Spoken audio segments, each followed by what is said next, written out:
mga newbies, mas maganda talaga, aralin nilang mabuti. Ako man, kahit ganito katanda na, nag-aaral pa rin. Gusto ko talaga yung kasi mayroon siyang passive income. Paano makakakuha ng dividend investing? Halimbawa, magte-trade ka, long term, short term. Merong mga sinasabing mga chart, pero hindi mo naman alam kung paano siya gagamitin. Nandiyan naman si ma'am, magtuturo sa atin na isa-isa kung paano niya gagamitin yung mga moving average, kung paano niya ito ituturo sa atin para maging yung goal mo makuha mo sa yung success. Ako ay hindi ako fast learner.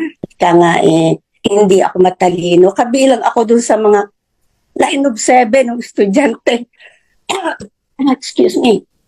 Pero sa tulong ni Ma'am Cynthia, natuto ako sa computer, natuto ako dito sa investing na ito, sa stock market. Sa tiyaga niya na ituro sa akin. Gusto ko talaga i-recommend kayo kasi nasa inyo lahat. Sipag, tiyaga, marunong sa lahat na kung ano man gusto mong malaman.